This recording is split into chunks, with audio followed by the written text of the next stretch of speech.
Governor before tonight. Anybody not know? That's okay. You don't have to be shy about it. That's okay. We've been trying to work hard to get that message out and to let voters know that there is a choice.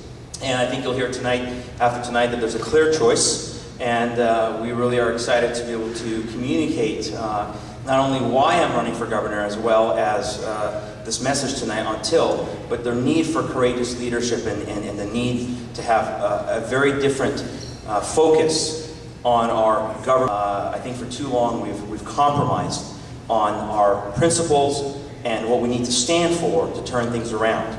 And in order to do that, it's going to require courageous leadership. It's going to require leaders who are going to come in, really I believe from the outside in, and be able to change the system with the help of you guys. We the people have to do this. And so I love the name of this group. Yes. What is the responsibility of the governor of the state?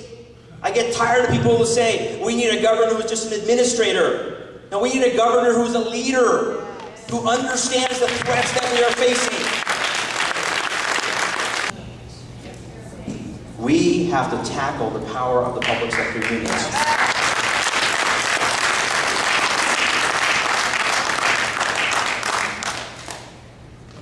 But when these unions are holding our state hostage, you guys live really close to Longview.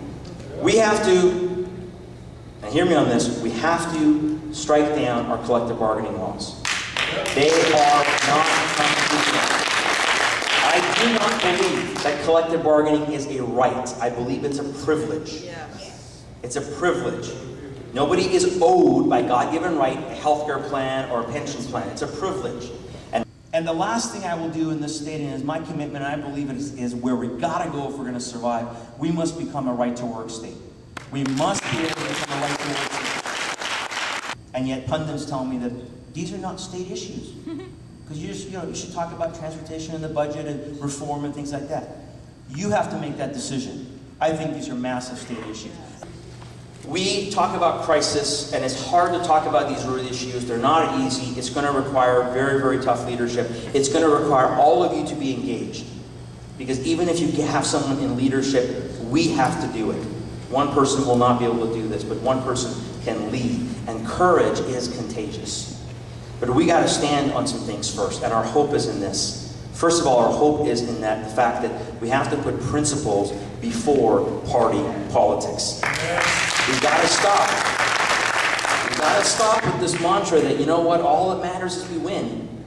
Yeah. Because if we win and we don't know what principles we have, what are we getting? That's right. Now, I'm running as a Republican candidate, and I believe in the platform of the Republican Party. I'm not sure everybody in the Republican Party wants to stand on those platforms. But I do. I do. And so I want to be very clear with where we stand.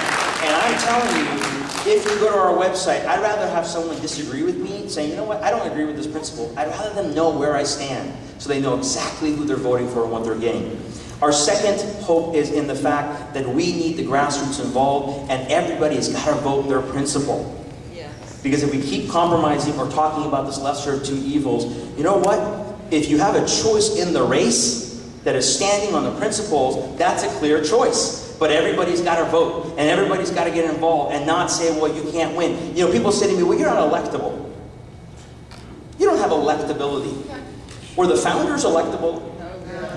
Were the founders? No, the founders were unelectable because what happened was they knew that they had a duty.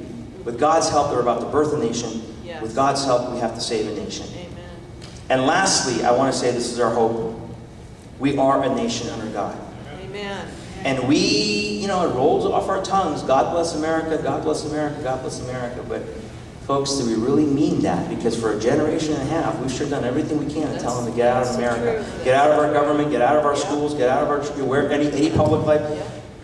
I pray that we can turn our hearts back to God and ask God to preserve and protect and intervene in our land, in our nation, heal our families, heal our homes, because that is our true hope. And that will require courageous leadership because people have to stand, and it's not going to be politically correct. So with that, that is my time. I am running. My name is Shahram Hadian. Please look for our sign out there, Hadian for Governor. It would be an honor to have your support. It would be an honor to have your vote.